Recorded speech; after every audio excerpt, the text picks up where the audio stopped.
true.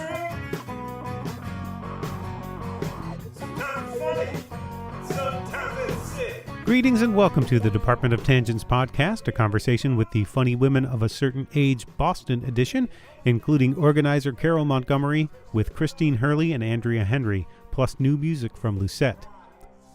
Carole Montgomery is 61, and she won't hesitate to mention her age on stage. That's somewhat unusual in an industry obsessed with youth, but Montgomery is proud of her age. She's been doing comedy for roughly 40 years, slugging it out in the clubs and balancing stand-up and family. She told Forbes online she once had to leave her baby son with a bouncer while she did her set, and found the bouncer rocking him in his car seat afterwards, afraid to pick him up to comfort him. That's part of the experience of the comedians on the Funny Women of a Certain Age tour Montgomery has been producing for the past couple of years, which led to a Showtime special of the same name with Montgomery, Fran Drescher, Vanessa Hollingshead, Kerri Louis, Lynne Koplitz, and Luenell that premiered in March. I sat down with her when she came to Laugh Boston for a local edition of the tour, along with Boston comedians Christine Hurley and Andrea Henry. Christine Hurley has played the Comics Come Home benefit at the TD Garden with local luminaries like Lenny Clark, with whom she frequently shares a bill, and Dennis Leary. Andrea Henry was on Nickelodeon's Search for America's Funniest Mom, co-wrote the book Real Kids Jokes by Real Stand-Up Comics with Mike Kaplan, and writes short films. And part of what makes this show so funny is the fact that while all the comedians might have some shared experience, their perspectives are all different. You'll get a taste of that in the following interview, taped in the green room of Laugh Boston after the show. Stick around after the conversation for the title track of Lucette's new album, Deluxe Hotel Room. And now, here are Carole Montgomery, Andrea Henry, and Christine Hurley.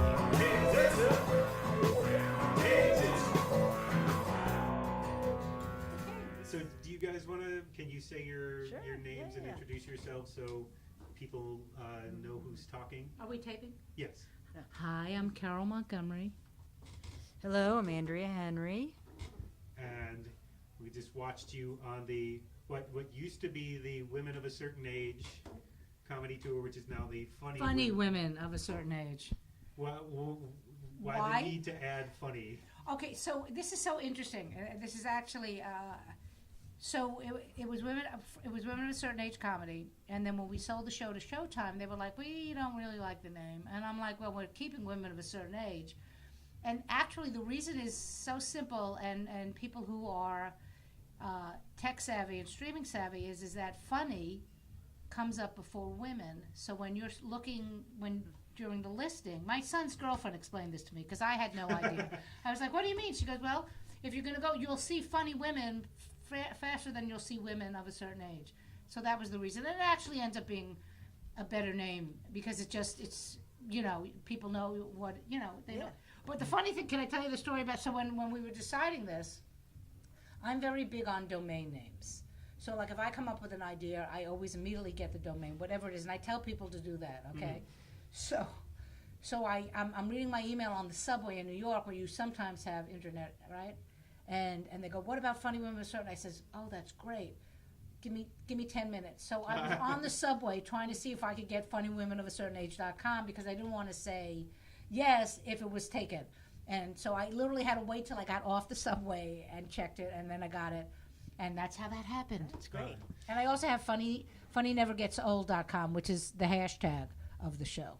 You're lucky because sometimes if you can search for similar available domain names, right, there are so many weird things that they will tell you that have nothing to do with you couldn't get Funny Women of a Certain Age. How about eggplant and Parmesan? Right, it's and just you're like, what? How did you come up with that? Yeah, I know, it's very fucked up. And the things that people have bought to be right to sell, there are very strange things. I have some things. I actually have. You know what? I got alternativefacts.usa, and that like when I go on the domain, that's like they said if I wanted to sell it, I could probably sell it for a couple of $1,000. Wow. I know.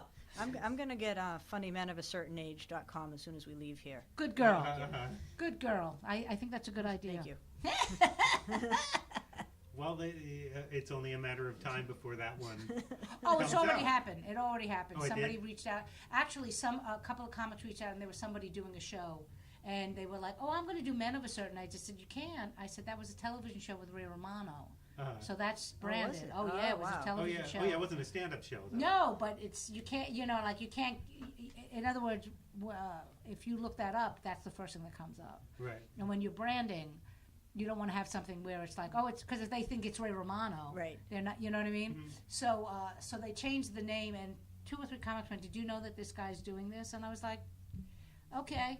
Because everyone thinks it's so easy to brand a show and get it on a TV special. Right. Well, because there have been so many branded stand-up shows as well. Right, absolutely. It actually kind of seems amazing that it was this long before Funny Women of a Certain Age happened, considering every other sort of demographic niche. I don't want niche seems kind of condescending, but no, it's the demographic. Everybody sort of has every ethnicity, every right. age, every hey, there's 5 of us in this bar right now. This is the 5 of us in this bar now. Right, absolutely. But it took longer than I would have liked it to have taken. Right. Well, how long? When did you first start with it? How long have you been? So, very good question. Thank you. I was doing a podcast with 3 other female comics, and we were sitting around. We were having so much fun, and I remember saying to my husband, "This is such a good idea," because we never get to hang out together. Right. So I was talking about this to somebody else. This woman had a festival called the Cinderblock Comedy Festival in Brooklyn. It only lasted a couple of years. She said, would you like to premiere the show there? And I said, sure. We sold it out. It was myself, Janine Garofalo, Judy Gold, Nikki Carr, Rhonda Handsome, and somebody in the audience was working at the Crane, which is where we have our residency, and she said to me, I think my boss would like this. And I was like, okay. Like, there was like everything that's happened when I tell the story, everyone goes, oh, okay. Because sometimes people will say that when things are supposed to happen, they will happen. This was supposed to happen because every single step was like that. When we met with some people, we met for industry-wise, everyone loved the idea, and then we did the showcase, and then everybody showed up for the showcase, and then we got, it just didn't stop. So I don't know what happened. I want to change it to Carole's retirement plan. Because we don't have anything like that. But yeah, that's basically how it started. Yeah. And I've been working my ass off. Right. Like, I just want to get to the point where I don't have to do everything. Mm-hmm. Do you know what I mean? I'd like to send the shows out. I could have done the show. I could have not been here. Mm-hmm. And this show would have still been as great as it was. And that's really where I want to get to the point where people just send me checks. I think that's a good plan. It's a good plan. Yeah. Well, you said the inspiration was just to work with people that you know and like, and right. I mean, that's nothing, and I'm sure that because there'll be male comedians listening to this. This is nothing against male comedians. Some of my really closest friends are that I've traveled all over the world with are men, but there's just something different when women get together. Mm-hmm. Like we were all sitting here backstage, and it's just a different vibe. We're not trying to prove that we're funnier than each other. Or as I like to say, whose dick is bigger. There's just not that vibe. We're just like, hey, what's going on? We're talking about this. Oh, this shitty thing. Like, it's just not. It's just different. And I love working with the guys, but if I have a choice, I want to work with other women. Mm-hmm. Well, and I think also, we were talking about how it's rare that we've got a bunch of women on the show. Usually, if it's a 3-person show, it's 1 space for a woman and 2 guys. So this is, a treat, and it's not something that happens every weekend. Right. And like Lynne Koplitz says in the special, she goes. Because we asked the question, the show has interstitials where we talk about what it's like to be a woman, and I asked the question to every woman. I said, how many times are you the only woman on the show? And every woman says, always. I'm always the only woman. And Lynn was she goes, it's always me, a black guy, and some white guy. And but that's the way it is. And so it's just, and you saw the show tonight. We were all different. Right. Well, I mean, that's one thing that you said in one of the interstitials. I'm not a female comic. I'm a human being. I'm a human being in comedy. Yeah, and I really do. That story came from walking into Dangerfields after being in Vegas for 10 years and starring in Vegas in production shows. And I walk in to do a spot, and all these guys were sitting at the bar, and it was one of those things like a Western where you walk in and like everyone turns to stare at you. Yep. And nobody would talk to me because they didn't know me. Right. And then I went on stage. And I did my set. And then all of a sudden, everyone was my friend. I was like, really? Are we really playing this at this age? That because I'm a woman, you're not going to talk to me? Still, every woman will tell you that. I'm sure you have stories too like that. Oh yeah. You know, it's mind-boggling. It's 2019, and you know, I still get, you know, I don't usually like female comics, but I liked you. I'm like, what? It would seem like that should be done by now, since there are more prominent female comedians, Right. in the mainstream than there have been ever. Yeah, but I think like if you look at the comments, you know, like that Amy Schumer gets, and then you look at the comments that say like Jerry Seinfeld gets, it's a world apart. Like nobody's getting on Jerry Seinfeld for his appearance, or if he puts on a couple of pounds. Amy Schumer does. Oh yeah. It's like whoa, you know. Yeah. Oh, So absolutely. I think there's just a whole other layer that you know female comics have to face. Oh, well, what's funny is it didn't happen, and I don't know why this didn't happen, because I was so prepared for trolls to come out of the woodwork and just say that we all sucked. And there was one comment on YouTube on the trailer that went, "I didn't laugh once," and you know your gut wants to go, seriously. I'm not even talking about me. Right. You're not laughing at Vanessa Hollingshead or Kerri Louis or Lynne Koplitz or Luenell or Fran Drescher. None in that hour and a half. Like I said, take me out of it. You didn't laugh once. Go fuck yourself. Because you know it's just some guy, you know, just wanting to, because there's still that misogyny in comedy. You know, I mean, like, and the misogynistic comics, they all. I've been friends with so many of these guys. So I don't know if they respect me or what happened, but I expected so much more shit to come down the pike, and it didn't. I was shocked.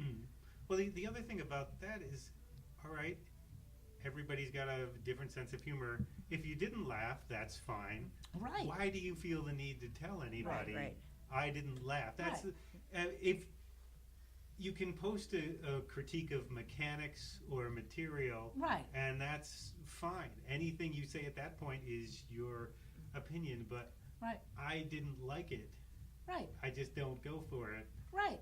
Okay, great. So, Well, one of the things about me, and there's, I mean, I have my friends, and I will always use my and I'll be the first to tell you, nepotism is very, very good with me. If you're a friend of mine, you're gonna, and you fit the bill and you're funny, you're going to do it. But I also have friends that are not funny, and they're like, hey, and I'm like, no, I'm sorry, it's not happening. You know, I'm very, you know, I've been doing stand-up for 40 years, and I know what's funny and I know what's not funny. And somebody can be a dick, and if they're still funny, I'm going to use them. Sure. Do you know what I mean? Absolutely. Yeah. Well, and also I think it's kind of a matter of like figuring out, okay, what's going to be the right fit for this show. Like I know I've put together stuff, and I'm like, I love this person, but this is a woman's luncheon at 3 o'clock in the afternoon. It's not going to work. So you know, Right. I mean, it's kind of figuring out that mix. Yeah, and I always say, look, I know the type of comic I am. I mean, what's funny to me is I've always was considered to be a dirty comic, and I'm not now. Compared to Schumer and Ali Wong and Whitney, I mean, like I'm actually clean now, which is so funny to me. The only reason people consider me dirty is because I curse. Now, I did a thing when I was in Vegas. I was at the Luxor at a show called Midnight Fantasy, and before that I was in a show called Crazy Girls where I could be really dirty. Was that with the topless ladies, Carole? Yes, the topless ladies. But they paid, and I got a house, so that was a good thing. But what was funny about that is, in Midnight Fantasy, I never just because I was bored, because I was only doing 10 minutes, I was like, you know what, I'm not going to curse, but I still did the sexual stuff that I always do, and I never had a problem. And then I had left the show, and it was a long story, but they replaced me, and then this guy was sick, so they asked me to come in for a week. So I was like, you know what, I'm just going to do what I do and just curse. I get a call the second day I was doing the sub work, and they go, listen, Carole, you know, everyone's saying you're really dirty. I said, I'm doing the exact same act I did for you for 3 years, except that I curse now. That was the only difference. But when you curse, you're considered dirty. You could, I mean, like I could do a whole diatribe on I'm blowing a guy and never curse, and people would be like, you can do that on the Tonight Show. That's fine. Well, it seems like there's a weird dynamic at work there, because to sort of stay in the game and to put yourself out there, it seems like female comics have to be kind of brassy in a certain way to be accepted, but then that's also something that certain people don't like. So the thing that you have to be to kind of hang in that world is also the thing that you get shit on for. Oh yeah. Later on. Right. I mean, there are many. I would not consider you brassy. Well, no, and I part of that's my personality, and part of that's kind of what I want to put out there. So I'm not. Right, but there are. I know what you're saying, but I think to be in this show, in this business, I don't know if brassy is the right word. You have to be. Aggressive, maybe. Aggressive. Yeah. That's the word. You have to be aggressive to be in this. But there are many comics like Andrea and Leanne Lord. These are great comics who are not that in your face type of stuff. Right. It is very hard to. I always Vicky Kugelman, who was on the show. She interviewed me for Laugh Spin, and we've. And she, one of the jokes that, not a joke, but one of the stories I always tell is, we went on the road together and we were in a comedy condo, which was actually one of the nicest condos I've ever been. Of course, we all know about the comedy condos. And the first lesson I taught her, because it was one of her first road gigs, I opened up the refrigerator. And I said, now there's 3 bottles of mustard, and there's 3 bottles of ketchup, and there's 3 bottles of mayo. I said, and you never use the mayo. And she said, why? I said, because comics put their dicks in it. Ew. Yes, you didn't know that? No. Oh, you see now, when you use the mayo, that's why you had that gross. But there's that there's that vibe with guys that it's just you have to be able to play with the big boys, and we shouldn't have to. Mm-hmm. We shouldn't have to feel just because we're women we have to be like one of the guys. Mm-hmm. Well, I brought that up with in interviews before. It's not even that you have to be aggressive on stage. It's just there's a certain social aspect to it. Right. If you're the people you're hanging out with after the show. Like I just interviewed somebody at an open mic who said she quit comedy for a while because the guys were sort of hitting on her. Right. The conversation would start as, "Hey, I really like that thing from your act," and then it would go into that. Right. And you got tired of that. But there's that sort of jocular attitude. Sure. Oh yeah. I mean, do you Andrea, do you find that, especially in Boston? Well, I think I kind of came to this married and Right. a little bit older, so, and I'm not really one to hang out that much. So I'll do my set, nice to see you, and then I'll kind of take off. Mm. But then, I'll look at some, girls in their early 20s, and I'm thinking, gee, that would be tricky to navigate at times. Oh, yeah. I can see where that would be. I came to it, like I said, kind of off the market and not interested and just there for the jokes. So I kind of missed all that. Yeah, me too. But there's a social aspect to that. Right. You get on shows because you hang out afterwards. Yeah, but I think for right now where I'm at, I'm doing kind of less of the city shows where when I do get on the city shows, it's not because I'm hanging out, it's because somebody said, hey, why don't you book Andrea? And so a lot of times I haven't even met these guys. Right. And, I think that starting out, though, that's definitely a huge factor. Mm-hmm. Well, it does seem like a lot of female comics start late, too. Yeah. Well, now that Mrs. Maisel is on television.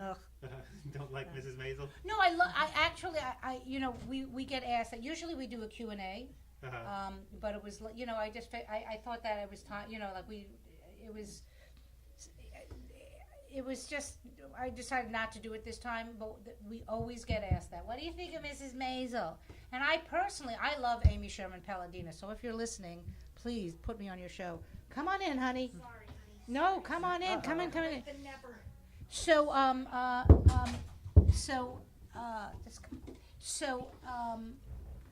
love the show. I think Amy is an amazing, amazing writer.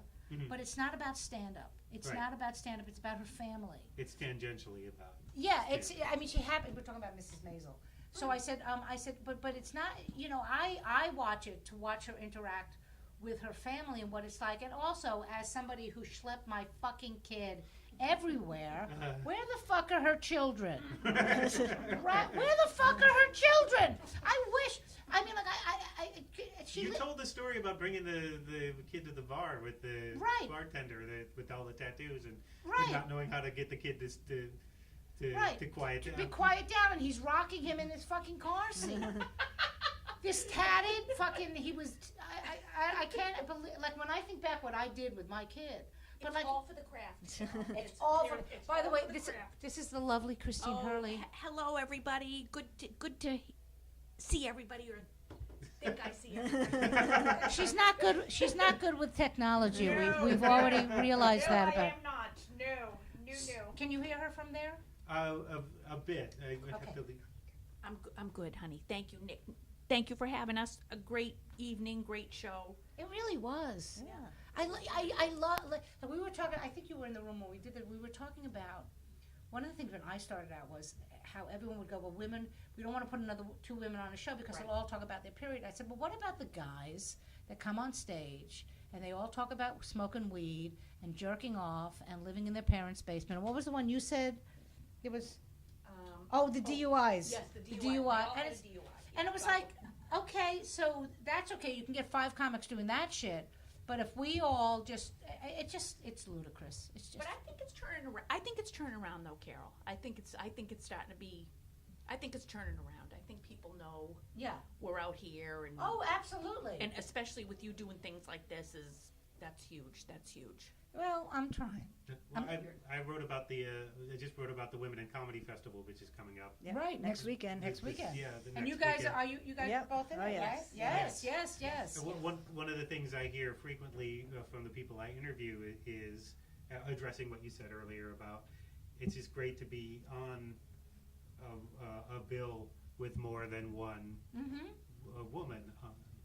That's huge, Nick. It absolutely is. It absolutely is. It's a dream come true. Yeah. I mean, and like Christine and I we literally just met today, and she's like my best friend. But you know what I mean? Yes. Like, because there's a bond that women, we were like, oh, we're the same. Right. We're the same now. And like, I remember when I got the gig for this, and we also did the MGM last night. And I said, I want to take the Boston girls that I knew, and I wanted to put them in the shows because that's if I could have what, like if the comedy fairy went, what do you want? If I could do this, like Nathan Lane, AKA. I think we're looking at a Wizard of Oz remake right now. Oh my God. With the women of a certain age Oh my God. comedians Oh, that would as be Dorothy in the Lion, as Oh my Tin God, Man, that would be so funny. and Nathan Lane as the man behind Oh the my curtain. God, Yes, that would be yes. hysterical. But I would love, I said this on stage. I mean, like, if this was a one-off. We're hoping to get more from Showtime, but like, literally, the show tonight, and then we added the women from the show we did at Springfield, Right. from Boston. Funny Women of a Certain Age, the Boston version. Funny Women of a Certain Age, the Chicago version. Right. We're everywhere. We're everywhere. I mean, this would be We're spreading. like a bad rash. Yes, exactly. Yeah, but I would love to do that. I think that would be so great, just to show everybody. And the other thing is, like, everyone's like, has your life changed? I went, no, I'm still busting my fucking ass. I'm still doing shitty one-nighters like that. We all do that. all are, Right. Believe me, Well, because for every maybe every 5 horrible ones, you get like one good one, and it makes it all worth it. Right, Yeah. absolutely. I want to get to the point where I call everybody and go, listen, they're only offering $10,000 Yeah. per comic. Is that okay? I don't like. I actually said this. This is the difference between women and men comics. So I was in LA and I was doing a show with a bunch of the girls there, and I said, okay, so the goal is when the blue collar guys got so big, Right. they each had their own jet because they hated each other so much. Because they wanted right, and every woman goes, but we would never do that. We would always like each other. I said, just for the fucking purpose. We all get our own jet, but we'll fly in one, okay? Exactly. We would, but that's really what happened. They didn't like each other, so they all had their own jet. So that's the goal. That we all have our own jet. That's a good goal, Carol. Yeah. I'm in. Okay. You in? I'm in. All right, Yeah. Andrea's in. I'm in. All right. Would you find that that's true that women always get along though? I feel like that's. Okay, go ahead. No. Well, they don't get along with Christine, but I'm what you call the angry beaver. No, I've had, to be honest, like Boston-based comedy, the other women, we've all been good to each other, and I 100% back that up and believe that. Andrea, Kelly McFarland, Carolyn Plummer, Phoebe Angle, Bethany Van Delft. I mean, these Patty Ross. I mean, my God, the One of the nicest people I've ever met. Patty Ross. The funniest scene in The Heat because she plays the angriest. I am telling you, person. I love that scene. Nick. Patty Ross is brilliant, and like what a shame, like that the world doesn't have more of her. You know what I mean? Yeah. But so my Boston girls, great, but I've met, some of my heroes, and it's been less than enchanting, shall I say? Yeah, where they've been, could care less to meet me, and aggravated, and which is disappointing. But I don't think that's the same in the men's world. I think the men all back each other up, and you're right. yeah, I think it's I think it's a shame that women. There are still some women out there that don't want you to have success. They want their success, and yeah, absolutely. One of the things that's just for what Christina's saying is, women have to, and I say this in the special about. I think I say it about the Real Housewives, that they want you. The media has always made it that it's the Real Housewives. That's how women are all the time. Like, oh, you took my man. Oh, you did. And that's not. Most women are not like that. Most women are very nurturing. It's exhausting. It is. And who wants to fuck someone else's husband? Nobody. I don't even. Please. I know you don't even want to fuck Jimmy Hurley. We know. But that's the thing that is fascinating to me, is that there are, like, we've all had that where you'll have a woman and you're like, oh, you really? Oh, that really? You're that worried? Yes, that's all that is, insecure. I mean, when we do a show, I want everybody to do great, because that's a great show, and people are going to want to come back and see more. Because that helps comedy. Right. Well, also, years ago, and I won't mention the person's name, I'll tell you off tape. Years ago, there was a club in New York, the Improv, and there was a woman who was working. And now, back in the day, and I will say this because there's more of us now, but back in the day, maybe there was 12 in New York City, or 10, and and because of the one woman thing, and not that I'm saying they're right, you wanted to hold your ground. Right. Do you know what I mean? And this one woman would sit with the owner of the Improv, and when any women would go on, she would be in her ear going, no. Yeah. Because you wanted to keep your place. Now, another story, Felicia Michaels, who is a good friend of mine, she won Star Search, she won the American Comedy Award, but, we've been friends for years. But when we were younger, we were frenemies, because she was the only other woman that was doing dirty that was young and cute. So we used to she would get something, and I'd be like, I said to my husband, I can't believe she got that. And then I would get something, and she would be pissed off and now we're best of friends, because now we're in our, I'm in my 60s, she's in her, we're like, if I can help you, and she's on every one of my shows in LA, because there's a difference when you get older too, that you're just like.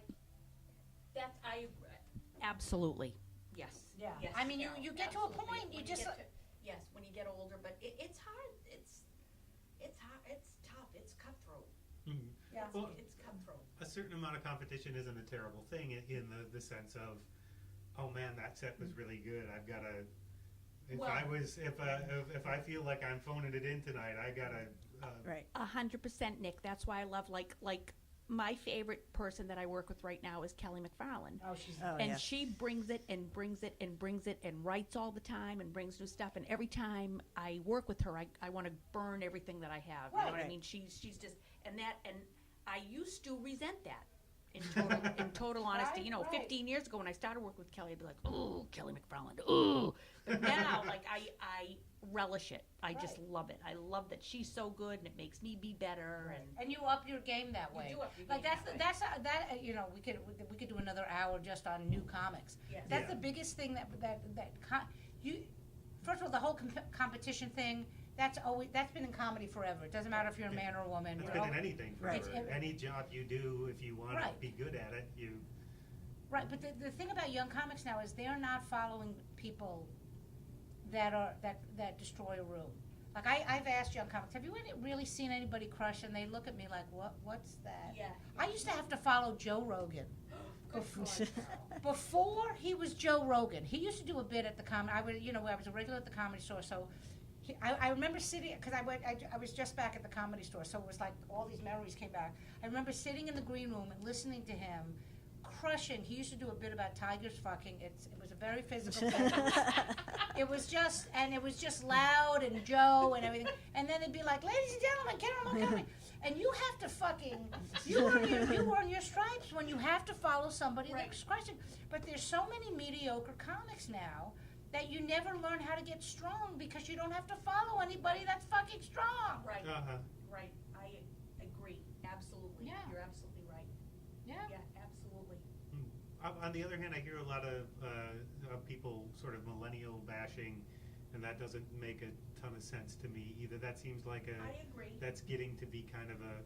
Do you mean millennial bashing as in the comics? Well, just people in general. Sometimes the comics, whenever anybody fires up a bit with, and these millennials, it kind of cringe a little bit. You're right. You're right. Exactly. Because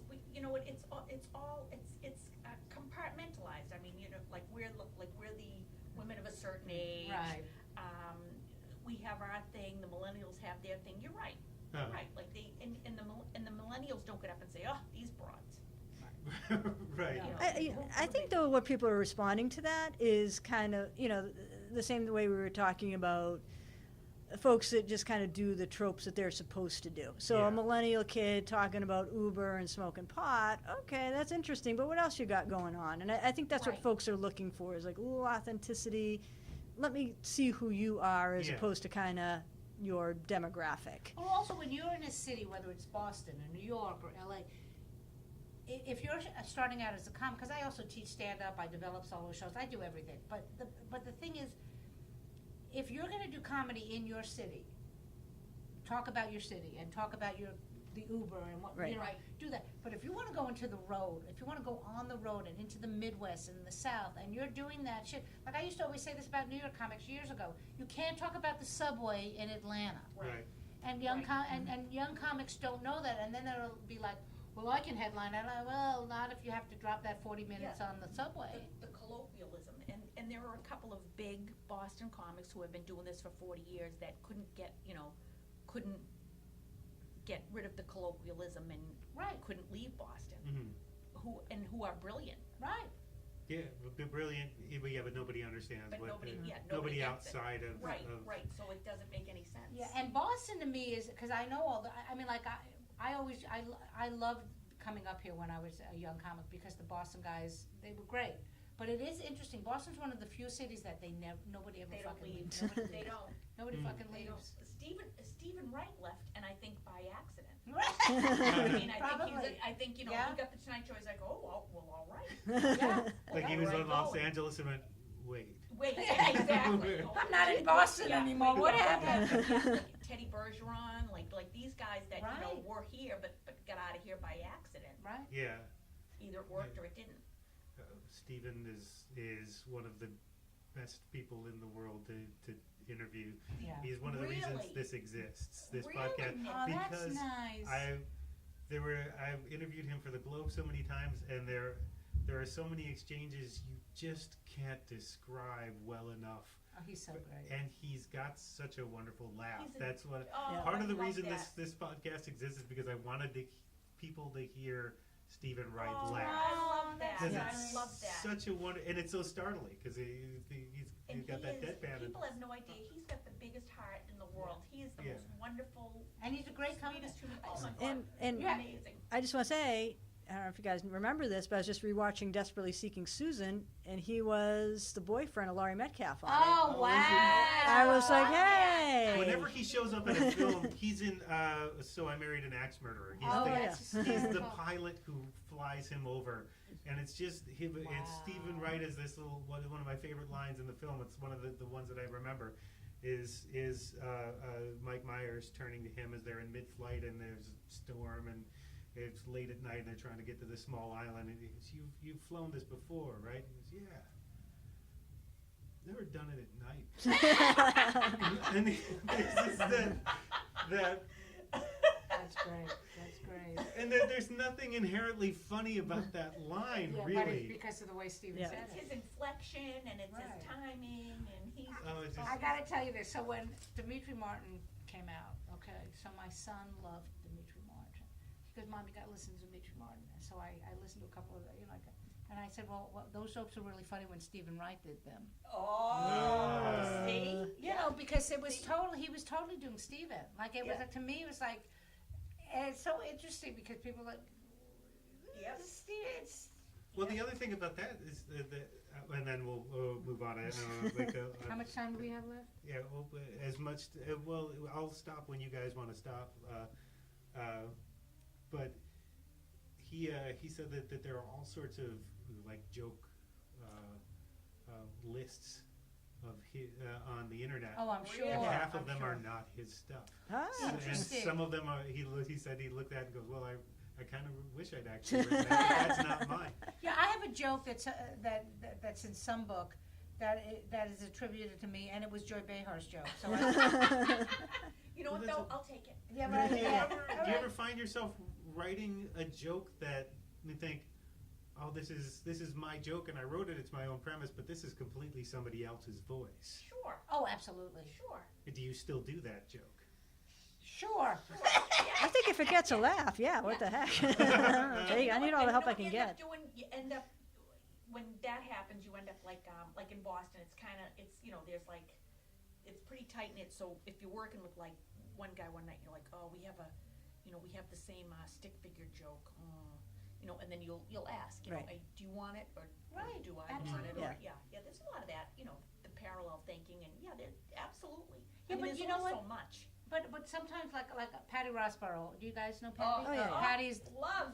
the greatest, so funny Love. and so crazy, and so, but we have a lot of similar stuff. Yes. And she's always like, I hate working with you because you know what? I said, Patty, I said if I follow you and you do whatever you want, and I'm gonna watch you, and like we both do stuff about women shaving and everything down there, and so I just go, hey, you remember when Patty said, like, that's how you do it. That's how exactly. you go. You or like if you're working with a guy and go, he just did that joke about the stick figure. Well, here's my joke about the stick figure. Right. Oh, I got a story, because all of us did Nickelodeon's Funniest Mom Show. Right. And so when Carole and I did it, they had us sequestered, so you couldn't hear the other comics' jokes. And one of the other ladies, Vicky Barbalak, on there, and I had the exact same joke, almost verbatim. Oh no. Yeah, and I went up first. I did my joke, and pure coincidence. I'd never met Vicky. Vicky had never met me, but it was just same premise. Right. And so I did my thing, got a great laugh. That was great. Vicky's daughters were in the audience. Got word to her not to do that joke. Wow. Because Right. that, that would have made great for fun reality TV, but as a comic, that would have been a disaster. Wow. Good that Yeah, you got that. I know, because I always wondered, like, gee, if they hadn't Right. gotten word, how would that have turned Did out? you talk about it afterwards? Did you get together? Yeah, and say, yeah. And I was like, there was no sort of. no, it's it's not the most original premise of a joke, but I'm sure other folks around have done variations of it. But it was just wild to think like, Wow. yeah, we had more or less the same, just pure coincidence. And that's also the other thing with women. We would discuss it. right. Do you know what I mean? Like, it would not be like, hey, you asshole, you took my joke. We'd be like, hey, we have I'm the gonna same choke joke. you. Right. Yeah, exactly. We'll But do I quarters think for it. But like what Carole said, like you'll say, okay, well, I'll watch you, but that's and I've done that. Like I've gotten up there and said, as Tony said earlier, or Right. you just reflect back to Reflect them. back. You can still do, You put your spin on it. And put your spin on it. Exactly. Because there's only literally, I think there's only 5 premises. I Right. agree. Maybe 3. Maybe 3. Two You of know them what I are mean? Uber and Pod, so There are a couple of people, Mike Kaplan and Josh Gondelman, who are such good writers. Mike used to do a thing where he would segue into his set by mentioning somebody from Yes, the previous right. Yes, person's yes. set's Yes. joke. And then most of the time he had a better tag for it. And he'd probably never seen it, and he probably thought of it Right. within the last 5 minutes, which must be frustrating as hell. Other comics. And Josh, I would kill him. I would not be happy. Gondelman can do that too. I saw him host an open mic here where he'd go up and say and give people tags for jokes afterwards that he probably made a lot of people funnier on that that's open funny. mic than they were, because he I could. love that you know that, Nick. That's awesome. He's very, That's- he's he quite is. a comedy geek. Absolutely. Yeah. No, in a good way. In 100%. 100% good way. Well, we should start wrapping because I told them that we would only be in here for 20 minutes. We're in the where would we be without Nick Zano? Yeah. Well, I appreciate that. We're in the I green think I'd be in room my at car Laugh driving Boston. home. too. What? I'd be in my car driving home, honestly. Right. I have a Sure, I couple more would be. things Okay. I do want to get to. Okay. Though, one of you talk about how rare it is to be on stage with more than one woman. There were only about 5 guys in this audience. How rare is that to see an audience Rare. this full of women? Yeah. Yeah. No, it's usually Rare. mostly like when we tape the special for Showtime. It's streaming right now. It was a mix, very mixed. It was old, young, men, female, male, female. It was not like that. It's funny that this show and last night also it was predominantly women, which was the first time that's happened yet. So that was very surprising to me. This is not a show for just women. This is a show for everybody, whatever age you are. You know, my son was there with his girlfriend, and they were in their 20s, and they loved it. Mhm. So and we filmed it at the Bell House in Brooklyn, which is basically hipster central, Uh-huh. and it was half of them were millennials. So it was unusual. Yeah, That this was unusual. Yeah. This was unusual. How much has the Showtime special helped? Not enough. I'm a type A personality, so everyone thinks that when you get television that your life changes, Yeah. and it doesn't. You just keep going to the next thing. I think it's not like I'm getting $50 million like Dave Chappelle is for a Netflix special. I will say this: it's changed in the sense that my husband said this. He goes, "Now you have validation." Yes. Because the best thing I love about the special, and I know this is horrible, but No. like the end of the special and everyone kills, the first credit you see says created by Carole Montgomery. Right. And to me, Well, that's incredible. that makes And you me, deserve that, Carole. Thank you. You deserve that, honey. You did all the legwork. yeah, so I mean, I want to continue this. Like I'm not somebody that sits on my laurels. So one of the things that we were talking I about. do. So many laurels at home. No, she sits on Jimmy. Name of She, my mailman. I was going to say she sits on Jimmy Hurley. All right. Laurel, yeah, who names somebody Laurel anymore? Now? You don't find many laurels out in the wild anymore. I know. But I really want it to be like one of the things everyone loved about the special were the interstitials and the talking about, and I want to do it. I want this to become a documentary, but regardless of whether or not we do any more for Showtime, I just love while we were talking, I was like, oh my God, I see it now. We do women of a certain age, and then we come to Boston and we talk to all the women who've been in. It's the backstage stuff that's interesting. Right. I think. Oh, always. Yeah, And so we go to all the different, and I want to interview like Lily Tomlin and Carol Burnett. And Exactly. And I think everyone. the whole women of a certain age thing, that gives you a good introspective, because when we are at this certain age, we're not as catty. No, we don't care. You know what I mean? I Yeah. think when you're like in your 20s and Oh, like we're absolutely. talking before, that one got that. Why'd she get that? Right.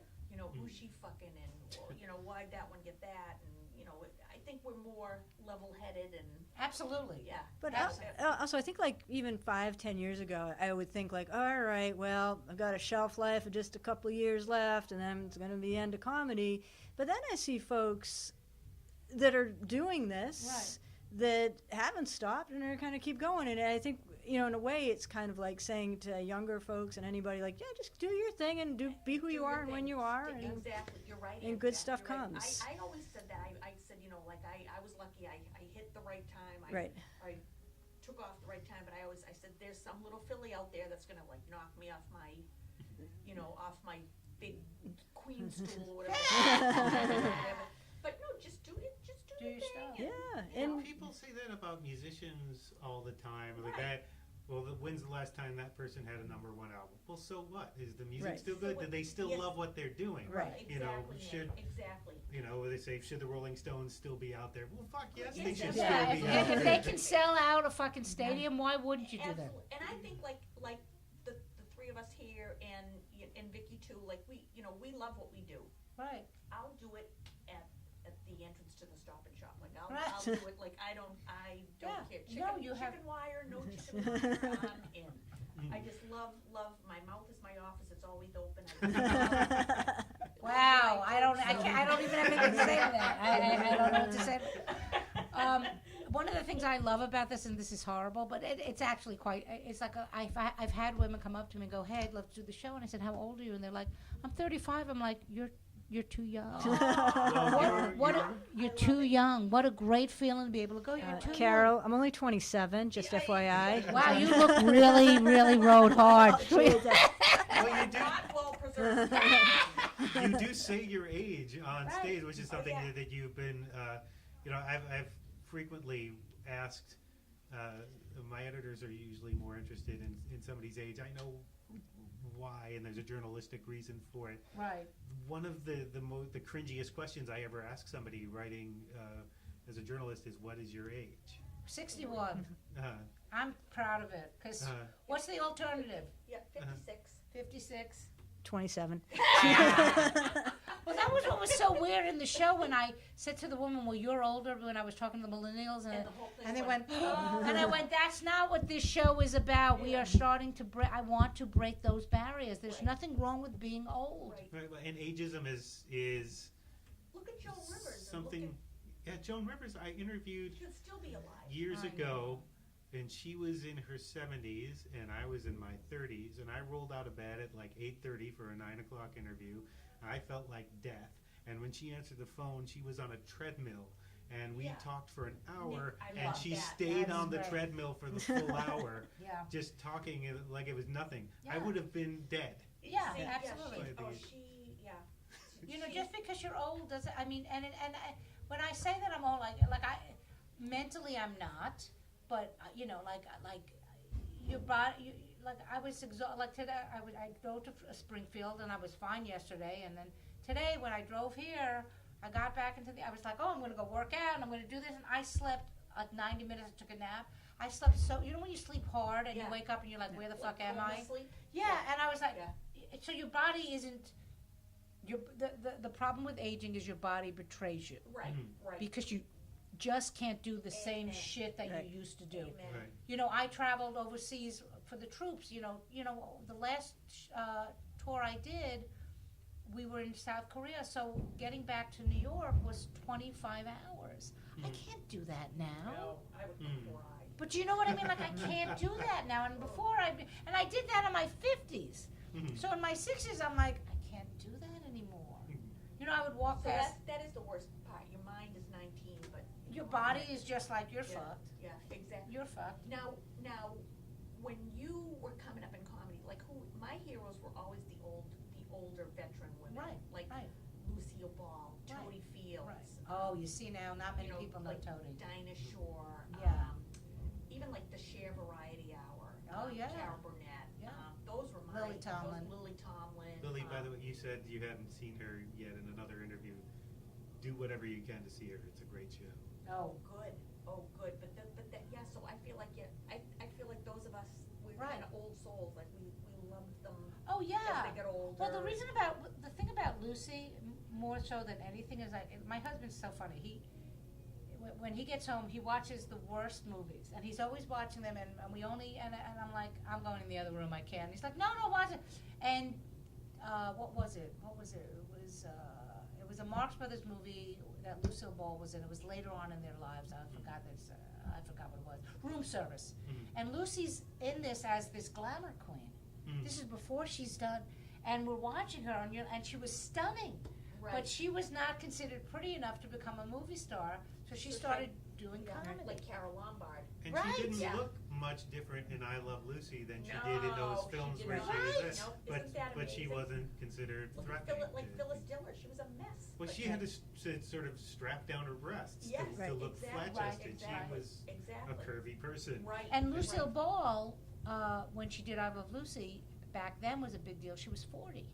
And I always remember saying that when I was a young comic, like, well, Lucy didn't make it till she was 40. Who knew it was going to be 60 for me? But it's, How old were you your first time on stage? oh, I was young. I was 21. Was that New York or? I was actually doing summer stock. I was a techie, and I was very quick-witted. And my friend, all the people in the crew said, you should be a comedian. And I didn't know what that was, because they didn't have stand-up comics No, right. back in the 70s. And Well, that's a common thing. when you talk to anybody, probably 80% of comics that I talk to, if you talk to their sort of origin story, they started doing it because it suddenly occurred to them they could. Right. Right. Yeah. Right. Yeah. Like the only thing sort of holding them back is they didn't know, oh wait, anybody do can it. just do this? Yeah. Yeah. Right. Absolutely. You just start That's how I doing started. it? That's probably Yeah. how you started. You just. Yeah, well, I took a class, and I Right. was like, because I'm a nerd, and Whose class did you take? Steve Kalishman's. You Aw, smart. Steve. You know Yeah. whose class I took?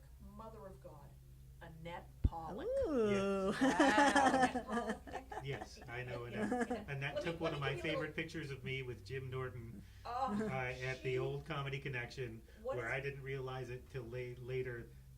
He was looking at me.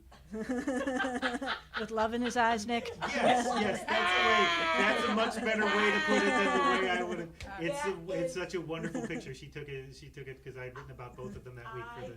I owe Annette Pollock everything, believe you me. Jimmy Hurley signed me up for her comedy class, 15 years ago, and she is a character. Yeah, I'm sure she is. So I would come home from work or whatever, and my daughter, the middle one with the speech impediment, she'd say, "Mommy, She's, Some man Annette keeps calling. yes, she does have a very deep voice. That's hysterical. Some man.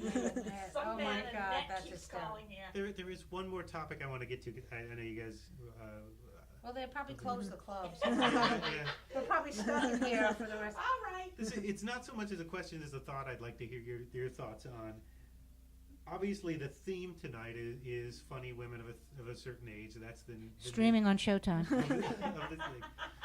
But whenever I talk to a comic who is a woman, there's always sort of that thought of, well, do I ask the questions about, is it tougher to be a woman and a comic these days? It seems like there are still issues, but why does it always have to be about that? Why does that have to be a part of any coverage of a woman who's Right. doing comedy? Well, like when you get introduced, this next woman, this next comedian is a female. Ooh. You don't say that here now. This next comic is black, or this next person is a trans. I mean, they don't say that about Right. us. I don't think that's ever going to change. I really don't. I think it's just something like you said. What I said, the quote in the show, that I'm not a female in comedy. I'm a human being in comedy. Like, I know that there are women that go on stage and they say, oh, the women hate me because I'm pretty and the guys want to fuck me. I never, ever look at the audience and think anything except I'm going to make these people laugh. That's exactly. Exactly. I go in and I just do what I do, and it's very hard because it's like you have the weight of all the years of all the women doing stand up on your shoulders, and you have to make a point to just be yourself, man. Just that, to me, I mean, That does win. It Yeah. wins. yeah, because male comics don't go on stage and like a hot male comic, which there aren't any. But for example, everyone says that Anthony Jeselnik is a good-looking guy. Not my type. I prefer to fuck Hugh Jackman. If you're listening, anyway. He just started comedy, by the way. I don't know if you. What? No, I'm just no. Actually, Everybody is, but it's. what's so funny that Caroline Ray posted a photo of her with him. Him and his wife were at Stand Up New York, and I was like, motherfucker! I would have been like, hi. Right. Again, goddamn you. But guys don't go on stage thinking, oh, the women want to fuck me and the guys don't like me. I mean, I don't understand why there's this thing about, we're no different. I mean, we just want to go on stage and do our act. Right. I think that, like, my whole thing, I've been pretty lucky, because even when I started, I think everything was just based on my material, and then Right. the end note was, oh, and she's a woman. Right. You know what I mean? And what? So I was lucky that I had, and I had Jimmy Hurley. I had him that he protects me from a lot of Yes, stuff. absolutely. But funny is funny, Carol. Right. Funny is funny. Yeah. So you're Right. gonna get That is true. get booked if you're funny or not. And I think that I started at Andrea. I Right. think we started at the exact realized time Right, that right. started to change, and now Right. I'm lucky. Well, I think, funny and don't be a jerk. Like, Yeah, show be- up.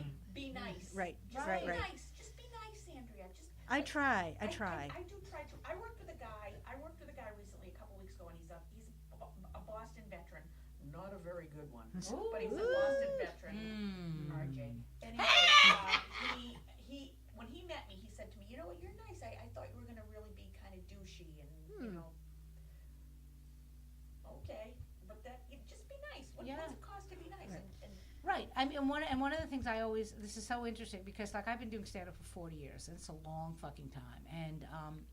And one of the things is I don't care. And I've said this to people. I don't care really if you think I'm funny, but if you fuck with my reputation, because that to me, my reputation as a producer and a writer and a comic is so much more important than whether or not you think I'm funny. Mm-hmm. You know what I mean? Like when I ran that show, one of the things I'm proudest about, and the girls were amazing, but if you ask any of the women that were in that show, the backstage vibe was so chill. It was like what was here. Right.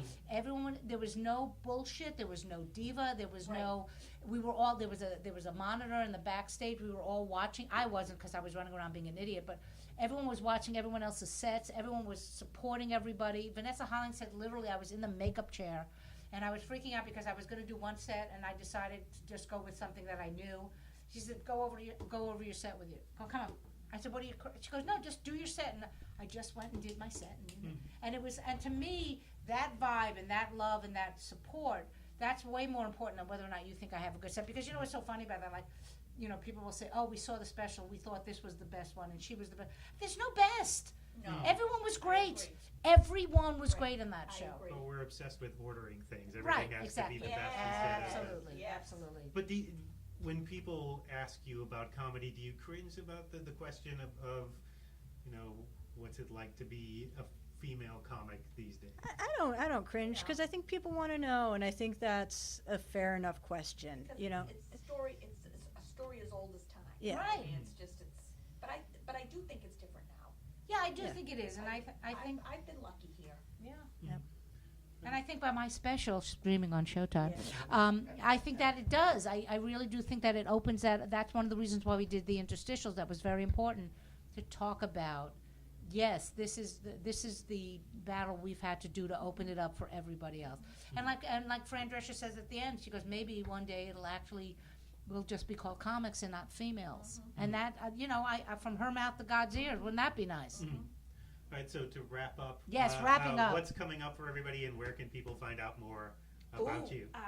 ChristineHurleyComedy.com, Nick. I'm a busy beaver. Ironically, my beaver not busy at all. Your mouth. My mouth is my office. It's, again, always open. It should be. My mouth is my office, always open. It's, Make her a T-shirt. I think this weekend I'm in, tomorrow night I'm at a winery, a Fulcino Vineyard in Hollis, New Hampshire. Is that right, Jimmy? And then Saturday night I'm in another thing in New Hampshire, and then Lots of Laughs, the China Blossom in North Andover. This will come out in a couple of weeks. So Okay, and then shoot. I have the Women in Comedy Festival. I'm headlining that, the 10th Women in Comedy Festival. I'm headlining that May 5th. I have my nephew Rob's wedding shower.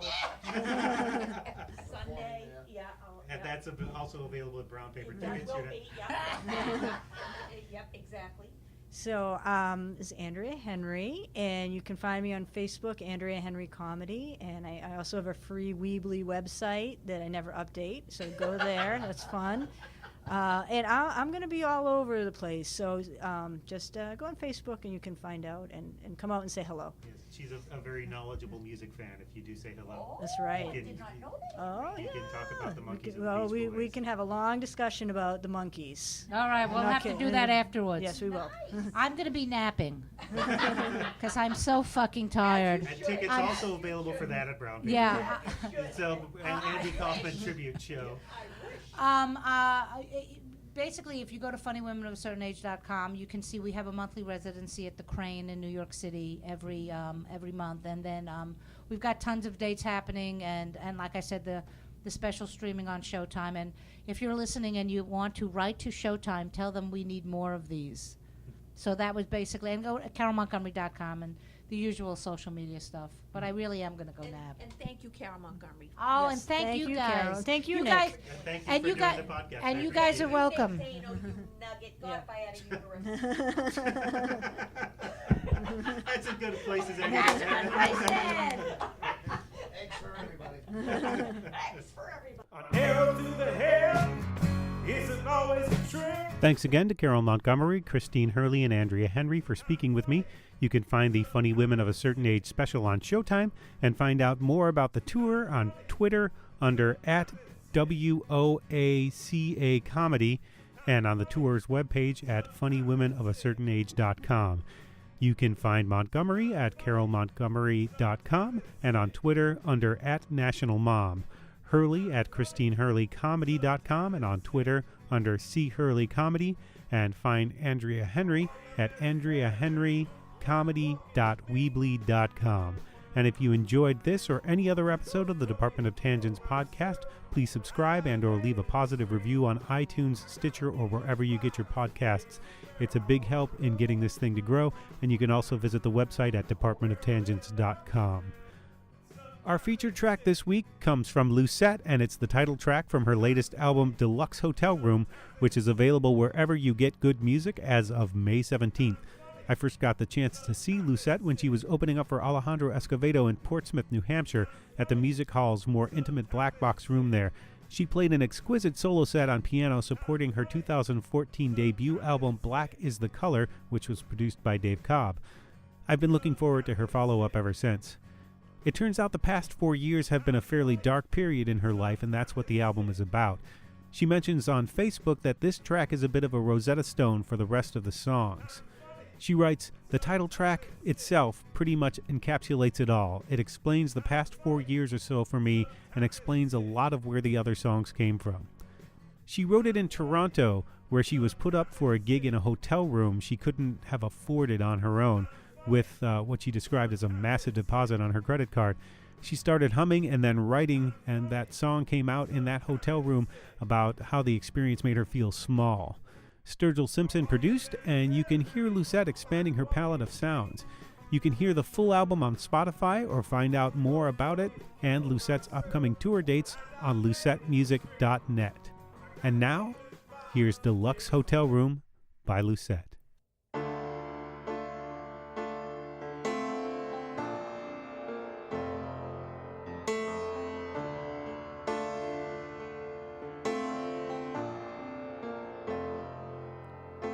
Deluxe hotel room, $100 to my name, in this king bed alone, remembering the rain. Love will bloom like roses, money dry up just the same, in a deluxe hotel room, under someone else's name.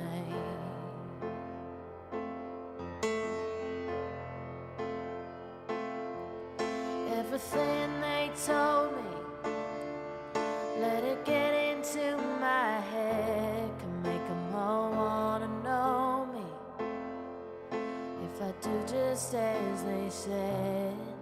Traded in my body, thinking I could make my bed, in a deluxe hotel room, wishing I was home instead.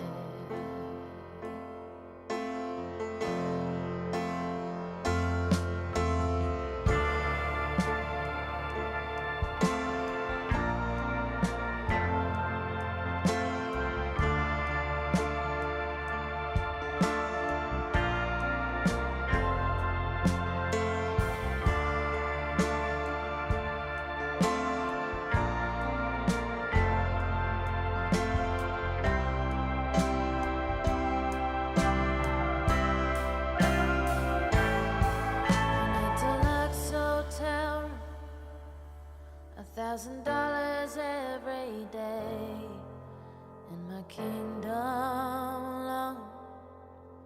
Remember we would say we never needed money, 'cause fortune don't mean fame. in a deluxe hotel room, wishing it was still the same. In a deluxe hotel room, under someone else's name.